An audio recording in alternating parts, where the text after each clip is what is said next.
Muito bom dia a todos. Que Deus, nosso Pai, Jesus, nosso Divino Mestre, possam abençoar as nossas lutas e nos tornarmos pessoas melhores. Eu queria, antes de começar, falar de duas grandes alegrias que eu estou sentindo hoje aqui nessa casa. Primeira, de reencontrar amigos queridos, em especial meu tio Anésio. Tia Isaura não está aqui hoje, mas eu tive a bênção, a espiritualidade me permitiu passar grande parte da minha adolescência enfiado na casa do tio Anésio e da tia Isaura, e lá eu pude aprender a importância de se estudar a doutrina espírita, a importância de se estudar o Evangelho. Tão importante, ou muito mais importante com isso, aprendi também com eles a importância da prática do Evangelho desaguar na nossa vida, não ser apenas um livro de cabeceira nosso, não ser apenas a gente vir à casa espírita e o que a gente aprende aqui, isso tem que desaguar na nossa vida lá fora. Então, com o tio Anésio e com a tia Isaura, aprendi a disciplina do trabalho, a disciplina do estudo, a disciplina de trabalhar para o próximo, o verdadeiro amor a Deus, ao próximo. Então, eu queria publicamente agradecer ao tio Anésio pela acolhida, por tudo que ele fez e por tudo que ele faz, que fez por mim e por tanta gente que teve a honra e a bênção de cruzar os caminhos com esse casal maravilhoso. A segunda grande alegria é de estar, como diz o tio Anésio, né, podendo voltar presencialmente, poder voltar às palestras. Que falta que faz para a gente. Não terminou ainda a questão do vírus, na verdade, a gente ainda não pode dar um abraço, a gente não pode dar um beijo, mas a gente de vez em quando dá uma escapadinha, né, mas entender toda essa situação que a gente vivenciou desde o começo do ano passado, desde o começo de 2020, porque foi uma situação que não foi uma situação fácil de ser vivida, foi uma situação que envolve ainda muito sofrimento. São 611 mil almas que retornaram ao plano espiritual em decorrência da Covid-19. Muita gente acreditando que Deus está castigando a humanidade, que tudo isso que a gente vivenciou, um castigo divino de Deus em relação a nós. Isso merece até uma reflexão. Entender essa questão do ponto de vista espírita, tudo isso que a gente vivenciou, porque o tema de hoje eu acho que o que melhor reflete tudo isso que a gente passou, tudo isso que a gente vivenciou nesse momento tão difícil que a humanidade atravessou. Mas você pega, por exemplo, tem um psicólogo canadense chamado Steven Pinker, ele é professor da Universidade de Harvard, ele escreveu um livro maravilhoso chamado Os Anjos Bons da Nossa Natureza, porque a violência diminuiu. É um livro interessante que ele conta sobre o ponto de vista, ele mostra estatisticamente, pela matemática, pela história, pela filosofia, pela antropologia, que a gente nunca viveu um momento tão pacífico como a gente vive nos dias de hoje. É até interessante você falar, mas que paradoxo, né? A gente vive num planeta cheio de violência, com tanta barbaridade, o cara vem dizer que a gente não vive um momento de tanta pacificidade como se vive nos dias de hoje. Isso ele mostra para você, mesmo parecendo um paradoxo, que a gente vive um momento de muita paz e muita tranquilidade em relação ao que a gente já viveu historicamente aí durante as épocas. E ele relata nesse livro, num dos capítulos, que no Velho Testamento, se você pegar uma Bíblia cristã, de maneira grossa, ela é dividida em duas grandes partes, o Velho Testamento e o Novo Testamento. O Velho Testamento antes da vinda de Jesus e o Novo Testamento a partir do nascimento de Jesus. Mas ele relata que no Velho Testamento tem mais de 1000 versículos atribuindo a Deus atos de violência, onde Deus é o executor direto, e outros mais de 100 que Deus ordena a morte e a extinção de pessoas e de povos. E tem muita gente acreditando que o que a gente vivenciou, estamos ainda no final, graças a Deus estamos saindo da pandemia da Covid-19, muita gente acreditando de um Deus que pune, um Deus que castiga, um Deus que adoece, um Deus que mata, um Deus que joga a praga. Quando na realidade, Kardec, no capítulo 1 do Evangelho segundo o Espiritismo, eu não vim destruir a lei, Kardec explica. Kardec diz que na época de Moisés, a autoridade do homem precisava se basear na autoridade de Deus, para poder disciplinar um povo, ainda no início de uma caminhada espiritual, que Kardec inclusive chama ainda os judeus à época de Moisés como um povo ainda no início de uma evolução semi-selvagem. Então era necessário a figura de um Deus que punia, um Deus que colocasse medo, um Deus que aterrorizasse as pessoas. Mas Jesus vem e troca esse conceito do Deus que pune, o Deus que mata e o Deus que adoece, por um Pai de amor e misericórdia que nos educa. Então, entender a questão dessa pandemia que nós estamos ainda vivenciando, no final dela, mas estamos vivenciando, significa que nós espíritas, nós cristãos, não podemos acreditar num Deus que pune. Não podemos acreditar que o planeta Terra está sendo punido por Deus. Está sendo castigado por Deus, em hipótese alguma. Kardec já nos explica que Jesus vem e troca esse conceito do Deus que pune por um Pai de amor e misericórdia. Tanto que Jesus, quando está na cruz, diz a Deus, pede a Deus para que nos perdoe, que a gente não sabe o que estamos fazendo. Se a gente estamos passando por isso, passa por um processo de educação do nosso espírito, tem um propósito, tem um direcionamento. São 611 mil almas que retornaram ao plano espiritual. Pessoas queridas, pessoas da nossa convivência, pessoas da nossa família que retornaram ao plano espiritual. Se eu não posso acreditar que Deus está me punindo, que Deus está me castigando em relação a tudo isso que está acontecendo, essas pessoas que estão retornando à pátria espiritual, eu tenho que construir dentro de mim, pelo menos iniciar dentro de mim, a construção de um conceito, de um processo educativo da evolução do nosso espírito. Será que eu conseguiria, pelo menos do ponto de vista cristão, imaginar ou pensar que a grande maioria dessas 611 mil almas que retornaram ao plano espiritual, será que eu conseguiria construir dentro de mim que talvez grande parte dessas pessoas que desencarnaram voltaram ao plano espiritual por merecimento?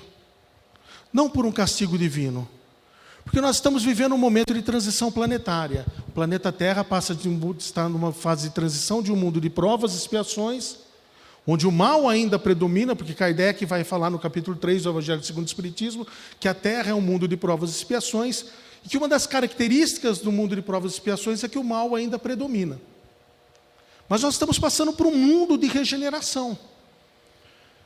E será que eu não consigo acreditar que muita gente que está retornando à pátria espiritual, está retornando por merecimento para ajudar nesse momento de transição, porque o trabalho deles agora é numa outra dimensão, mas eu que estou aqui ainda encarnado, que não desencarnei em decorrência da Covid, é porque o meu trabalho é aqui ainda. A minha missão está aqui ainda.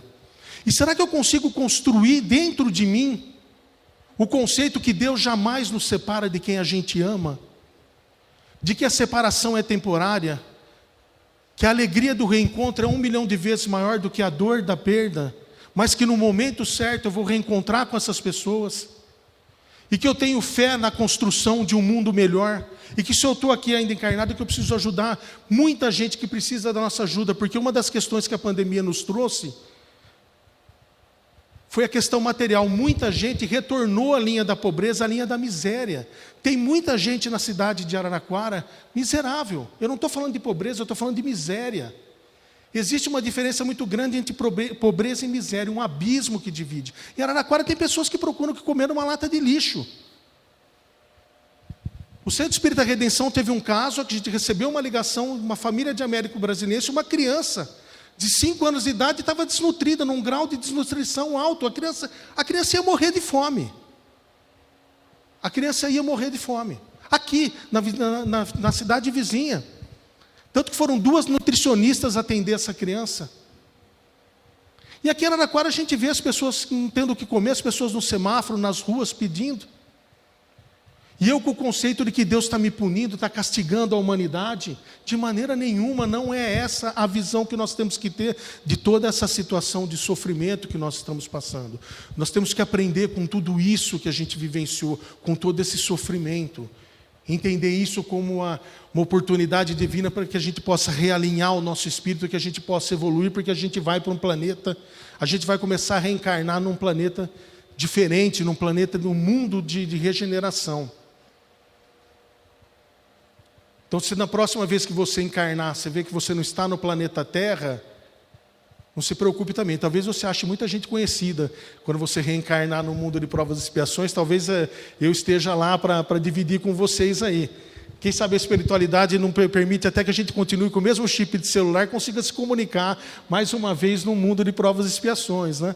Mas não é essa a visão que eu tenho que ter, não é esse o conceito que eu tenho que ter. Eu sei que existe um Pai de amor e misericórdia que nos educa. E que eu tenho que vivenciar isso para que eu possa sair dessa pandemia muito mais fortalecidos espiritualmente do que quando nela entramos. Que eu não cometa, a hora que eu sair da pandemia da Covid-19, os mesmos erros que eu cometia antes de entrar. E entender que essas pessoas que estão retornando, que todo esse processo que levou só no nosso país tanta gente a retornar à pátria espiritual, é um processo que envolve a evolução de todo mundo, encarnado e desencarnado. Isso é uma bênção divina. Por mais difícil que isso possa parecer, por mais difícil que eu tenha, a situação que eu tenha vivenciado na minha encarnação, que seja de muito sofrimento, mas como diz Emmanuel, o sofrimento é ainda uma pedagogia divina, no atual estágio evolutivo que a gente se encontra, a gente precisa ainda do sofrimento para poder evoluir espiritualmente, mas que isso tem um propósito, que é uma situação difícil que com fé, porque eu estou numa religião que me ensina a erguer a cabeça e olhar para frente. E eu tenho que ter consciência disso. Talvez o capítulo que mais seja emblemático, que mais represente, porque todos, se você vai achar uma conexão com isto que a gente vivencia nos dias de hoje, mas talvez o mais emblemático seja o capítulo número 2, o meu reino não é desse mundo, uma conversa entre Jesus e Pilatos, quando ele está sendo julgado. Eu vou pedir permissão para vocês para ler o trecho bíblico, porque no capítulo 2 do Evangelho segundo o Espiritismo, Kardec faz um recorte do que está transcrito no Evangelho de João. Ele pega o versículo 33, 36 e 37. Eu vou ler aqui para nós do 33 ao 38, porque a reflexão nossa é um pouco mais profunda.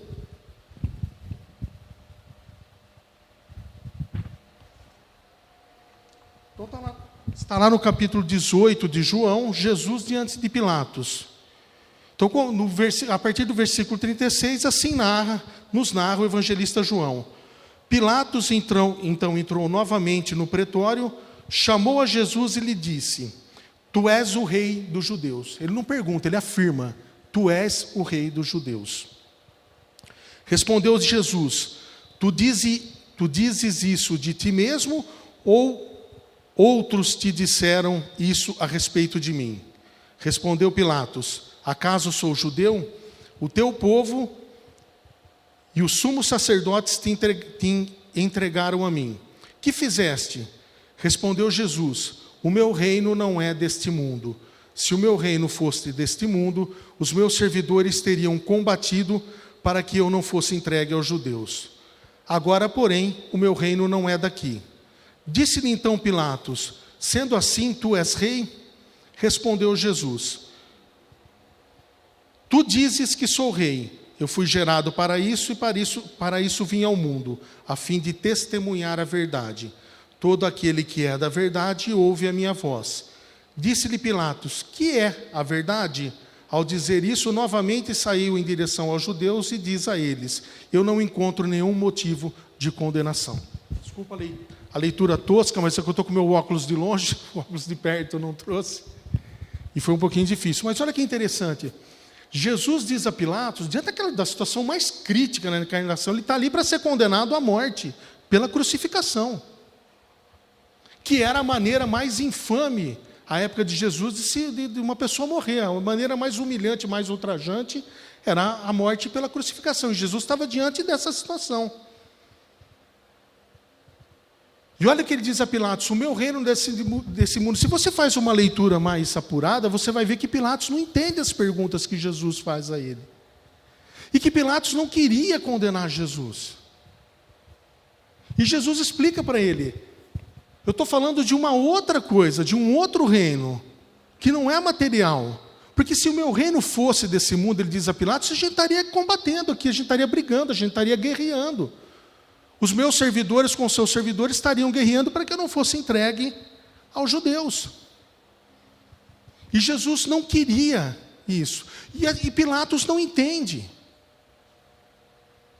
E olha que coisa interessante, no livro Alma e Luz, de Emmanuel, psicografia do querido Chico Xavier, Emmanuel vai comentar sobre Pilatos.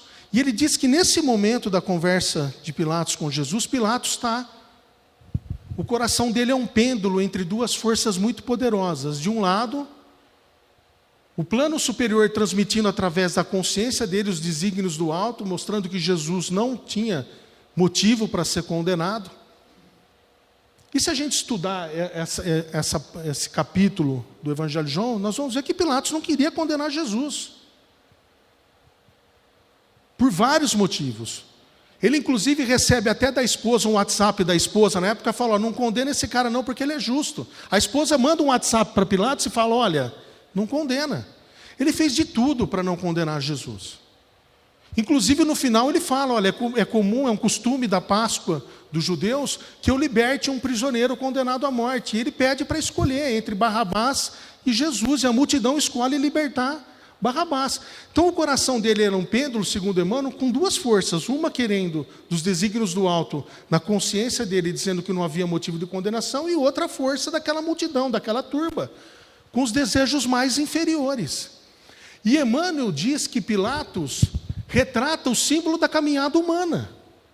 E se a gente for analisar honestamente, é uma grande verdade, porque muitas vezes a gente também, o nosso coração é um pêndulo entre duas forças, aquela coisa do capetinha e do anjinho do lado do nosso ombro. E quantas vezes a vida nos oferece a oportunidade de sermos cristãos, de mostrarmos que somos pessoas cristãs e nos acovardamos nessas pequenas maldades que a gente comete no nosso dia a dia. Tantas e tantas são as oportunidades que o plano espiritual nos dá para que a gente possa exercer a nossa condição de cristão, a realmente colocar em prática o que o Evangelho nos ensina. E pelo nosso orgulho, pelo nosso preconceito, pela nossa vaidade, pelo nosso egoísmo, que na questão 913 o Espírito da Verdade diz a Kardec que é o pai de todos os males, por sermos egoístas, por ter a vaidade ferida de não se apresentar como cristão, às vezes a gente não faz o nosso processo de reforma e inclusive até atrapalha o do outro. Quando a gente diz, você vai deixar o que ele fez com você, se fosse comigo tinha resolvido de maneira diferente. E Jesus fala que o reino que ele traz não tem nada disso, não é essa ótica, não é essa visão, é uma outra história.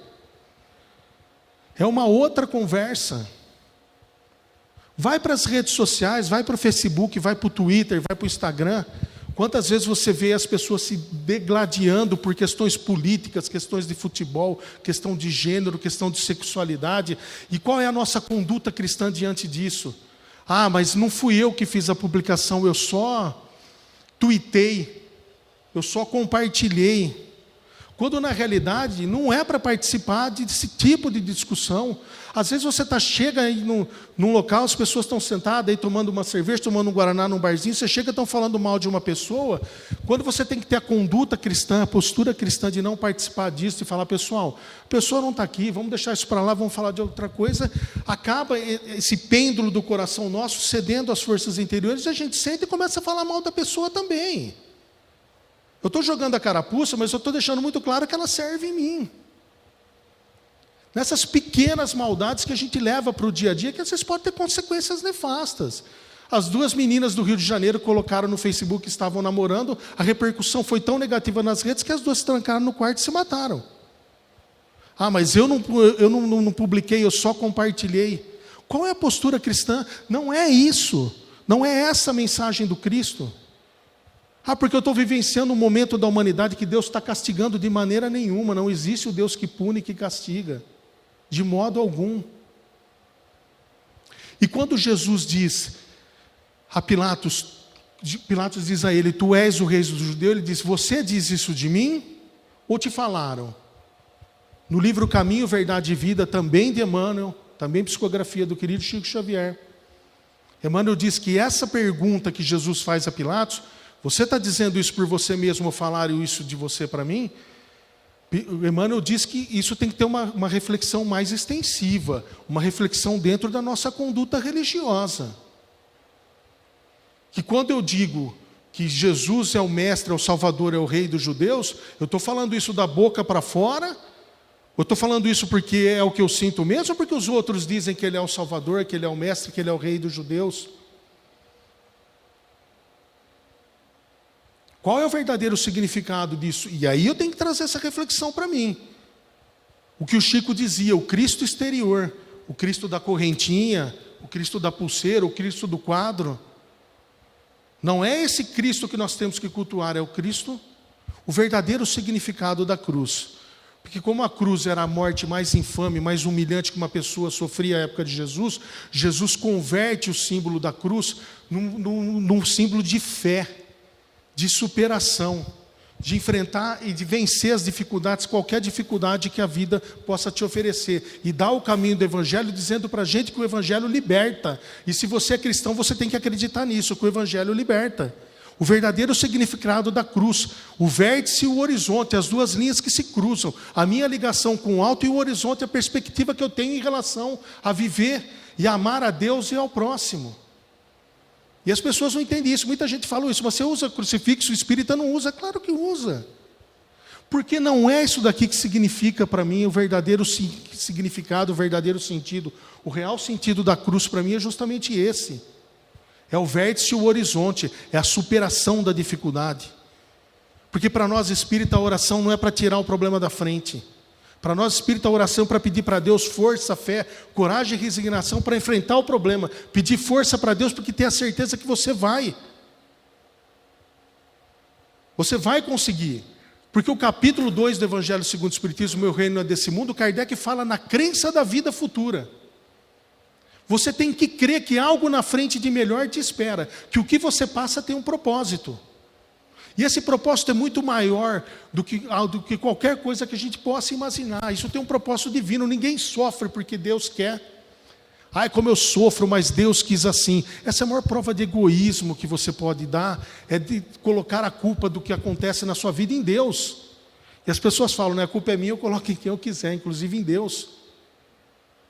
Mas não é esse reino, a construção desse reino, que Jesus vem falar em hipótese alguma. Eu estou com o foco errado, que é o que Steven Pinker fala no livro.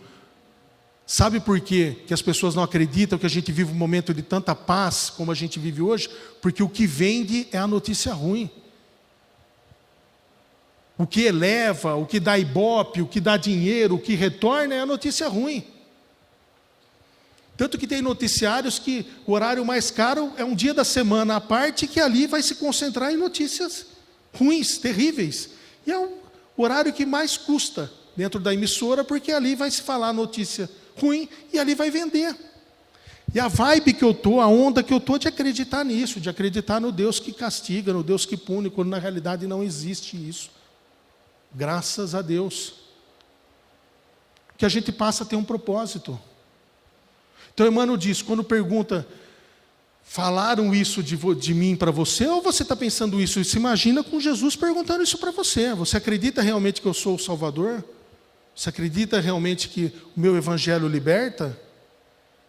Tem que começar a entender que dentro da doutrina que a gente professa, dentro da fé que nós professamos, nós somos espíritas, o Evangelho liberta. O Evangelho é capaz de me dar força para que eu possa enfrentar qualquer dificuldade que a vida possa me apresentar, com entendimento. E ter o entendimento não significa que as coisas vão ser mais fáceis de serem vividas, em hipótese nenhuma. Por exemplo, as almas que retornaram ao plano espiritual em decorrência da Covid-19. É claro que a gente sofre, a gente temporariamente se separou de uma pessoa muito querida, uma pessoa amada. Organizar o luto dentro de nós é uma tarefa extremamente complicada, mesmo sendo cristão, mesmo sendo espírita. Como a irmã do Fox fala no livro Reforma Íntima Sem Martírio, o espírita precisa parar de usar máscara, dizer que não sofre, que não chora. Claro que sofre, claro que chora. Se você não põe para fora, você vai ter uma doença do ponto de vista físico. A doença psicossomática começa aqui e reflete no corpo físico. E está aí, ó. Todo esse bálsamo, essas maravilhas que são os ensinamentos do Cristo para nos ajudar. E a gente está virando as costas para isso. Então, quando fala de crença na vida futura, Kardec vai dizer, olha, o espírita tem que entender e tem que crer que algo melhor na frente te espera, por mais difícil que seja a situação que você esteja vivenciando. Outra coisa que você precisa também começar a refletir do ponto de vista espírita, é que se você passa um momento de dificuldade na sua vida, um momento de muita dificuldade, um momento de sofrimento extremo, talvez esse momento seja o ponto alto da sua encarnação. Talvez você tenha encarnado para passar por isso e para superar isso. E às vezes você vai se colocar na condição de estacionário, como André Luiz fala no livro Os Mensageiros, espíritos que encarnam, reencarnam e que não saem do lugar.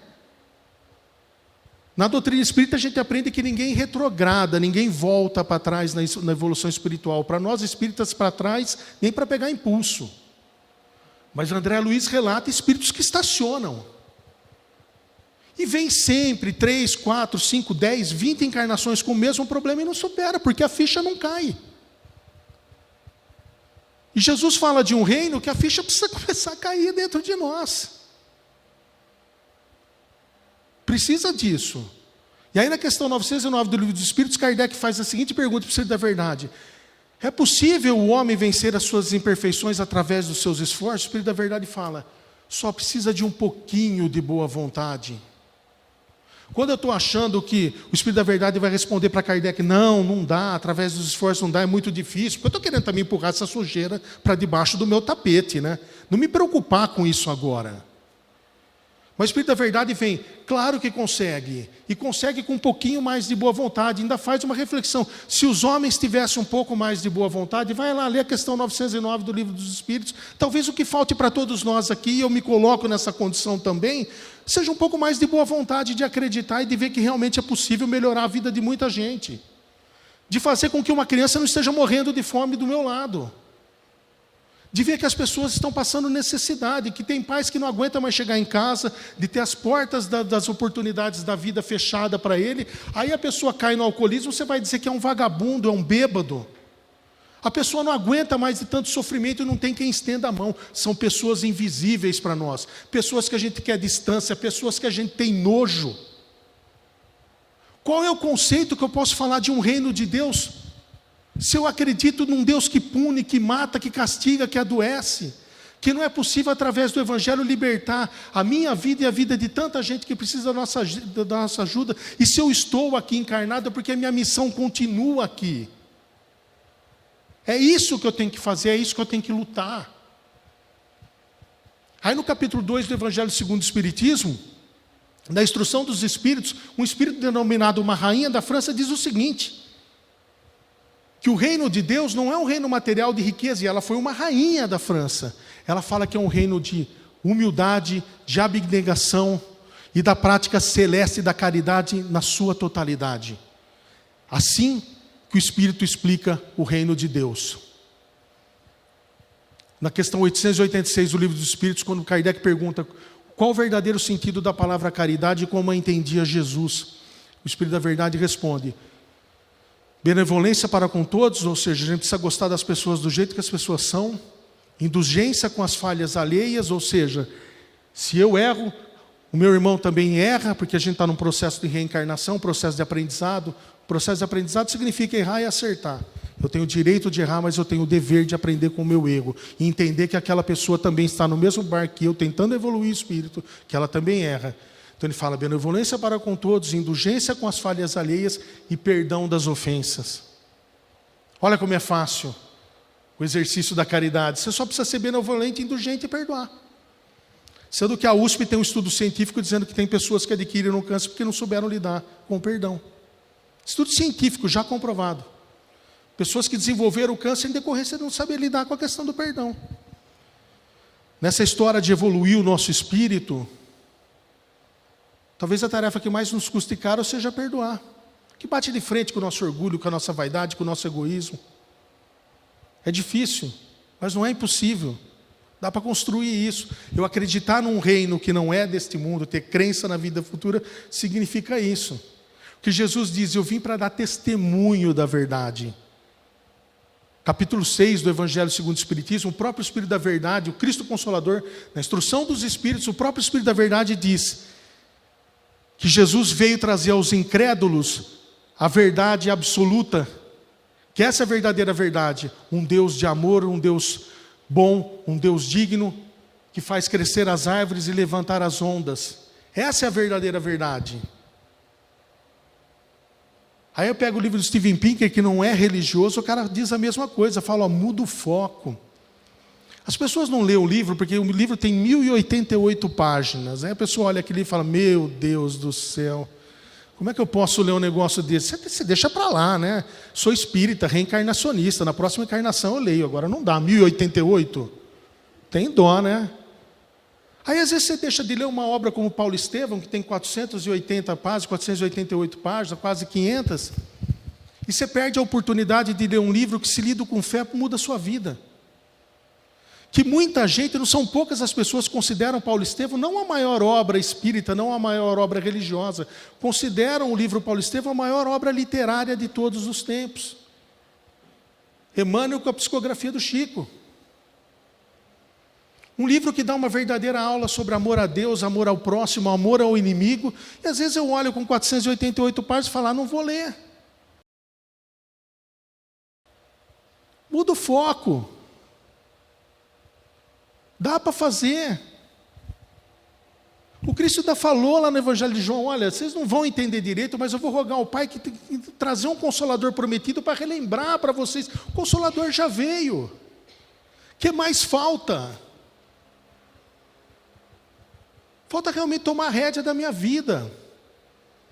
Entender que o reino de Deus é aquela conversa de Jesus com Hanã, capítulo 3 do livro Boa Nova, Humberto de Campos, psicografia do Chico. Jesus sentado diante do templo, um rabi de Israel, chamado Hanã, que tem um papel preponderante na condenação do Cristo, quando ele é julgado primeiro no Sinédrio, que o Cristo foi julgado 2 vezes, primeiro pelos judeus, depois por Roma.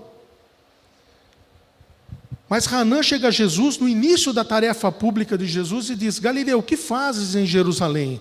E Jesus responde, passo por Jerusalém buscando a fundação do reino de Deus. E aí o Hanã se espanta e fala, reino de Deus nas tuas mãos, o que pensa você ser isso? E Jesus responde a Hanã, o reino de Deus é a obra divina no coração dos homens. Olha que coisa maravilhosa que Cristo responde a ele. O reino de Deus é a obra divina no coração dos homens. E aí Hanã responde, espantado, reino de Deus nas tuas mãos? Por acaso você vai ter ajuda de algum príncipe, de alguma autoridade nessa sua empreita? E Jesus diz a Hanã, não, meus seguidores virão do mundo todo. E Hanã fala, isso eu não duvido, porque os tolos e idiotas têm no mundo todo. Mas já viste uma estátua de mármore feita com fragmentos de lama? E Jesus responde a Hanã, não há mármore mais belo e formoso que o sentimento, cinzel poderoso do que a boa vontade. Se você educar os seus sentimentos, se você ter um pouco mais de boa vontade, como o Espírito da Verdade confirma no Livro dos Espíritos, você consegue encontrar, construir dentro de você o reino de Deus. Essa verdade imutável do Deus bom, do Deus justo, do Deus digno, do Deus que educa. Que nada que você passa na sua vida é por um castigo divino, de maneira nenhuma. Que por pior que tenha sido a situação que você teve vivenciado, por pior que tenha sido a sua personalidade, o seu caráter, você está dentro de uma religião que te ensina a erguer a cabeça e olhar para frente. Leia o livro Paulo Estevão, vê a história de Saulo, o que ele faz, depois quando ele se converte para o cristianismo e passa a se chamar Paulo, nunca ele olhou para trás e disse, meu Deus, o que eu fui? De maneira nenhuma. Ele ergueu a cabeça e seguiu em frente. A gente está falando de Deus aqui, de Cristo, muito provavelmente por uma grande culpa de Paulo, que difundiu todos aqueles ensinamentos do Cristo para o mundo todo. E às vezes eu tenho a preguiça de ler um livro de 488 páginas, porque talvez a vida que eu esteja levando, atribulada do jeito que ela está, seja melhor. A gente ficou agora em março de 2020, que a gente começou mesmo a ficar fechado dentro de casa, não é isso? A gente ficou em home office, trancado com a família.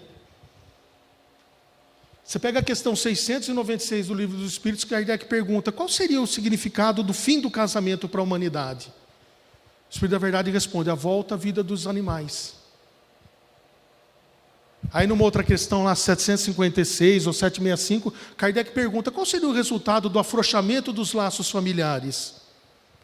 O Espírito da Verdade responde, uma recrudescência do egoísmo, ou seja, um agravamento do egoísmo.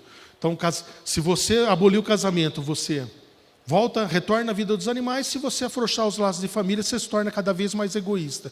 A pandemia te deu a oportunidade de ficar trancado dentro de casa com a sua esposa, com o seu filho, para reforçar os laços familiares. E, infelizmente, a gente ouvia que não via a hora que o centro voltasse, porque não aguentava mais ficar dentro de casa, com a esposa e com o filho reclamando. É o foco que está errado.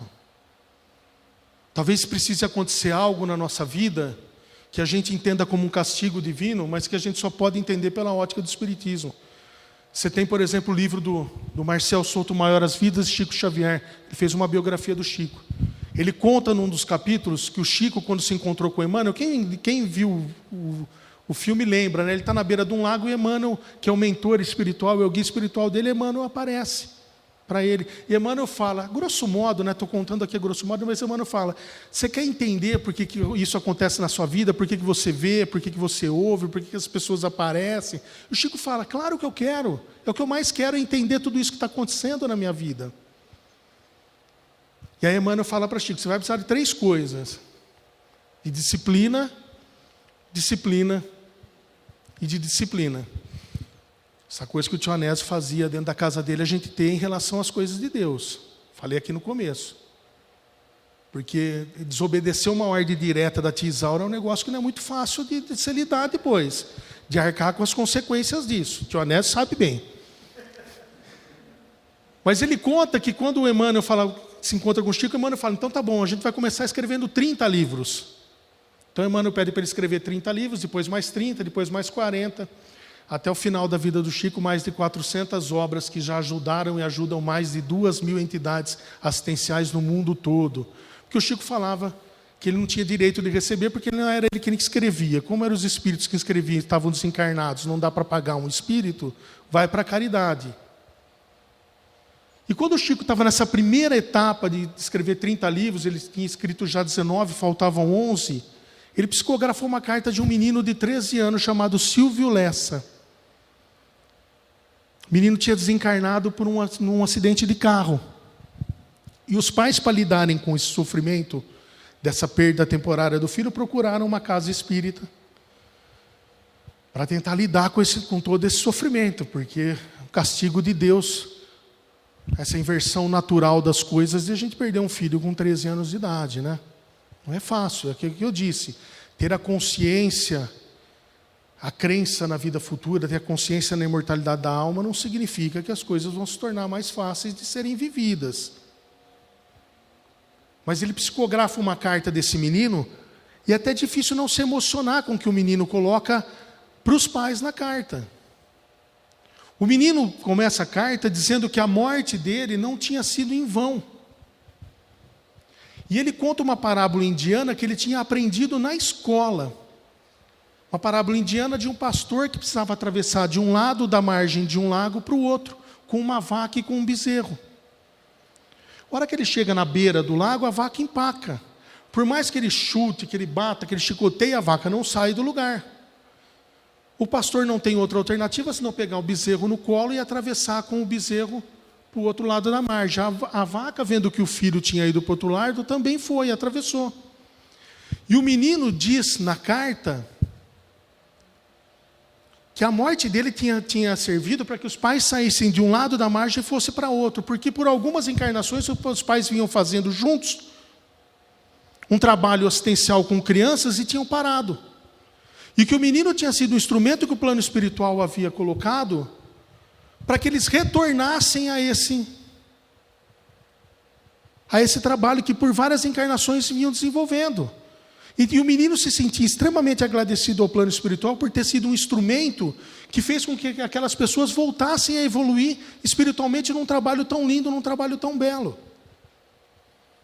E o menino diz mais, o menino diz para os pais, toda vez que vocês ajudarem uma criança que sofre, que precisa, o coração de vocês dois vão enxergar no sorriso daquela criança o meu sorriso.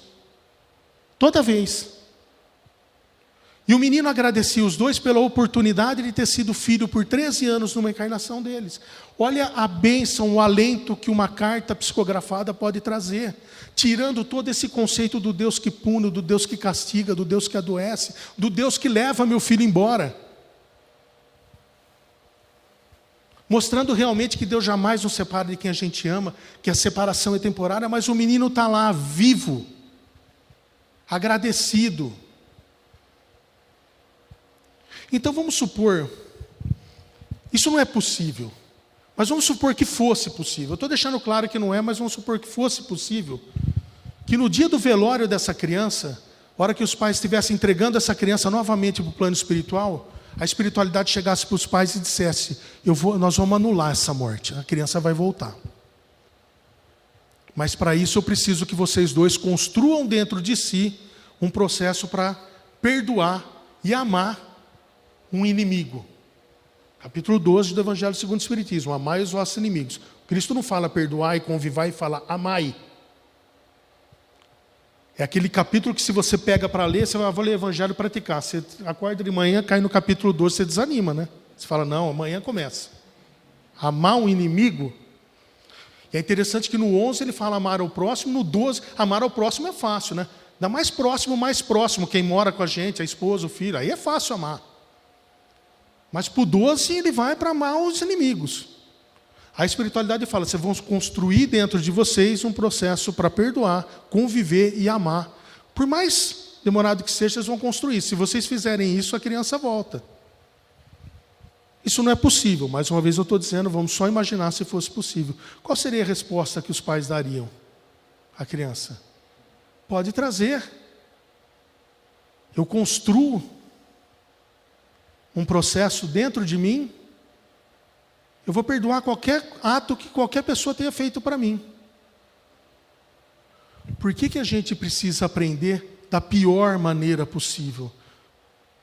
Por que não dá realmente para acreditar num reino, de uma outra dimensão, um outro conceito, um novo foco para a minha vida, de dizer: eu sou espírita, eu enfrento qualquer dificuldade que a vida possa me apresentar, com fé, com amor.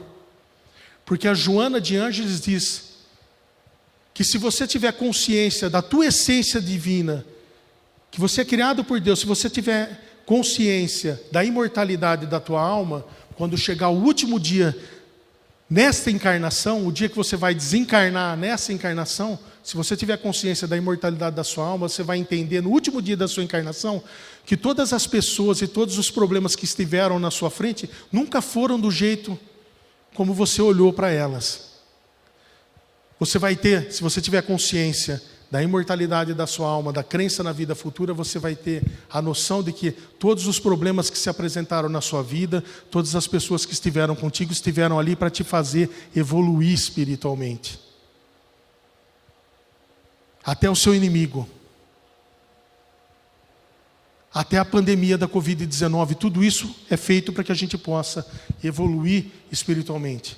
Só me resta tomar a rédea da minha vida e dizer: eu sou cristão, eu consigo, eu vou fazer.